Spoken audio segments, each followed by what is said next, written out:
Bienvenidos todos a un nuevo video con nuestra psiquiatra Marian Rojas Estapé. Recuerda que el éxito es la capacidad de ir de fracaso en fracaso sin perder el entusiasmo.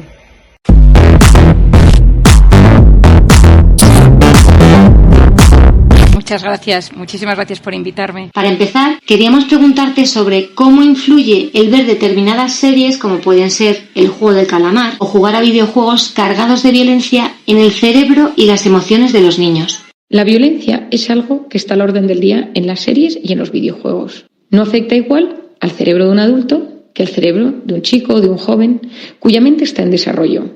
Lo primero que tenemos que hacer es distinguir la agresividad de la violencia. La agresividad es un instinto natural, igual que tienen los animales, para sobrevivir en el entorno. Es algo biológico e instintivo. Con la educación conseguimos modularlo. La violencia, en cambio, viene de la conducta aprendida. Por eso hay que tener mucho cuidado. Si una persona se dedica a ver o a jugar con videojuegos donde la violencia es algo primordial e importante, una de las cosas que va a suceder es que el cerebro va a aprender y va a querer replicar. Pero también sucede un tema muy importante. Y es que cuando se estimulan las zonas de la agresividad y de la violencia, disminuyen las zonas de la empatía y de la sensibilidad. Es decir, una persona acostumbrada a estar todo el día relacionada con agresividad y violencia será una persona menos empática. La empatía es la capacidad que tiene el ser humano de ponerse en el lugar del otro, de entender las emociones de los demás y de ayudarles en consecuencia. Cuando uno ve series, por ejemplo, la serie del calamar, que me parece que es un caso muy importante, el adulto puede verlo y puede hacer un juicio crítico al respecto. Puede darse cuenta de que existe la violencia, de que existe de qué va el juego, del componente tan intelectual o tan interesante que existe sobre la crítica a la sociedad y hacer un discernimiento al respecto. En cambio, el niño se queda con esa parte violenta y quiere replicarlo. Y muchas veces ese estímulo tan fuerte que recibe al observar la agresividad lo replica con sus amigos o en las reacciones que tiene ante la frustración. Hoy en día se ha visto las consecuencias que está teniendo en los jóvenes el ver series como la del calamar, aunque siempre ha existido la violencia y la agresividad en la televisión o en el entorno, pero sabemos que el cerebro del niño no se desarrollará igual si existe agresividad en su entorno, por ejemplo, en una familia donde los padres se gritan y se pegan, en una familia donde las personas se tratan con cariño y con cordialidad. ¿Y qué ocurre cuando los niños o adolescentes pasan tantas horas jugando o viendo tanta violencia? La exposición continuada a la violencia genera una respuesta neutra, es decir, el cerebro es como que se insensibiliza y le cuesta sentir, le cuesta emocionarse y se convierte en un ser cada vez más frío. La verdad es que es impresionante cómo la visualización de violencia puede afectar tanto a los jóvenes. Otro tema del que queríamos hablarte es de la pandemia silenciosa de la salud mental que hemos sufrido durante el confinamiento. Hace poco la revista científica The Lancet publicó un primer estudio que cuantificaba el impacto del COVID en la prevalencia de la depresión y de la ansiedad en la población mundial. Se calcula que en contextos pandémicos los trastornos relacionados con estas enfermedades aumentaron hasta un 25%. Esto es una barbaridad. Aquí queríamos preguntarte qué recomendaciones nos haces como padres para prevenir y detectar estos trastornos en nuestros hijos y también en nosotros mismos. Durante la pandemia hemos visto un gran aumento de trastornos mentales. La persona que era un poco obsesiva tiene un trastorno obsesivo más grave. La persona hipocondríaca tiene síntomas más severos de hipocondría. La persona ansiosa sufre de ataques de ansiedad. Es decir, el hecho de haber vivido en incertidumbre y aislados y sin capacidad de relacionarnos de forma sana con el entorno ha hecho que muchas personas estén solicitando ayuda. Los jóvenes también han sufrido mucho, porque los jóvenes necesitan naturaleza, necesitan el trato con iguales y necesitan tener una buena gestión de la pantalla. Y durante muchos meses los jóvenes se han visto envueltos del mundo digital las 24 horas del día. ¿Qué ha sucedido? Trastornos depresivos, bajado de autoestima, voz interior que les machaca, problemas de alimentación, problemas de ansiedad y una adicción muy severa a los videojuegos, a las pantallas, al WhatsApp, una incapacidad para soltarlo hoy en día. ¿Qué recomiendo? Lo primero de todo es que si tienes un hijo en esas edades, es que observes cómo se encuentra. A muchos de ellos les cuesta expresar sus emociones, pero ayuda a poder tener un padre o una madre que se acerca y que le pregunta, les ayuda, que de repente su padre o su madre pues se acerquen y sean un lugar seguro para poder expresar sus emociones. Por otro lado, los hijos no van a hacer cosas que nosotros no hagamos como padres. Es decir, si nuestros hijos nos observan enganchados al teléfono, si nos observan irritables, tristes, sin ilusión, probablemente ellos también se contagien de ese estado anímico. Hay que intentar modificar un poco también el estado anímico familiar, porque muchas familias, muchos hogares lo han pasado muy mal. De ahí la importancia, como mencionabas antes, de dar ejemplo a nuestros hijos en todo momento. Como padre, te recomiendo que observes a tu hijo, que le preguntes cómo se encuentra, que le preguntes cómo están los amigos de su clase, cómo siente la concentración, si le cuesta más retener información, si nota que tiene menos memoria, si tiene ansiedad. Explicarle que quizá tú en algún momento también has sentido angustia, que te ha costado dormir por las noches y que intentes analizar y observar cómo se encuentra su mundo interior. Por otro lado, como padre siempre viene bien educar a los hijos en inteligencia emocional. Esto significa que escuchen, que presten atención, que cuando estén hablando contigo no tengan el teléfono delante, que se preocupen por los problemas de los demás. Y si realmente notas que están muy insensibilizados, intentar trabajar en ellos. Muchos de los padres o educadores que nos escuchan tratan a diario con adolescentes. ¿Qué consejo les darías, además de la paciencia y comprensión, para acompañarlos en esta etapa de cambio constante tan difícil? Como educador, como padre, también recomiendo que entiendas que el cerebro de tu hijo está en pleno desarrollo.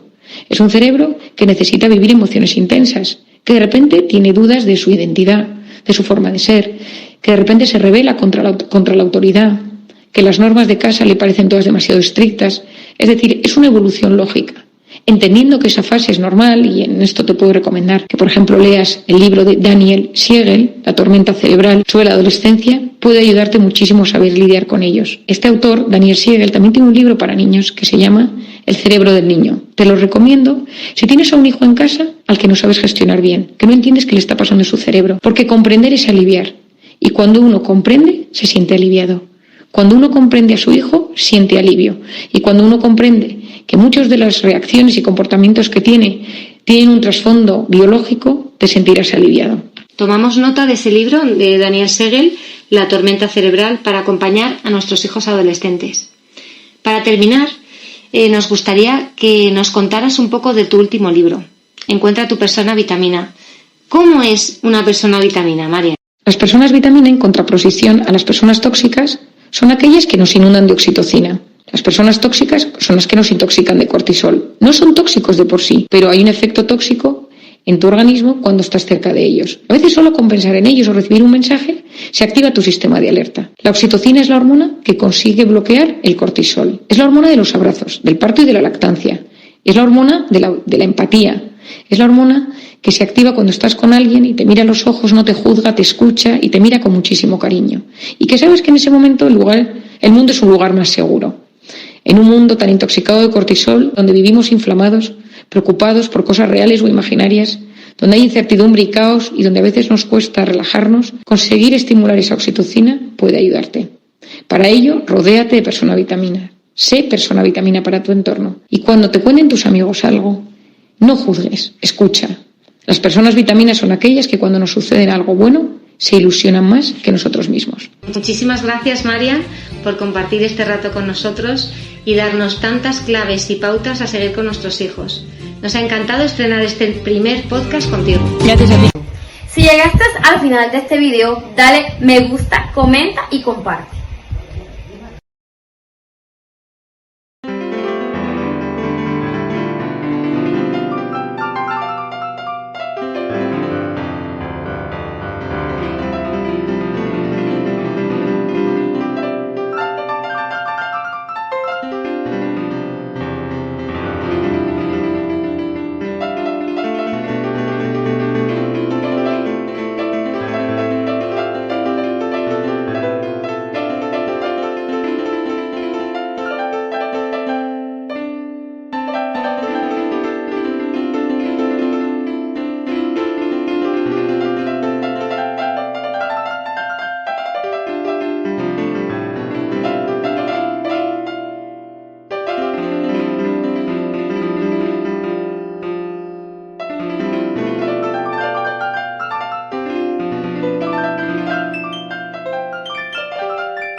or die.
Straight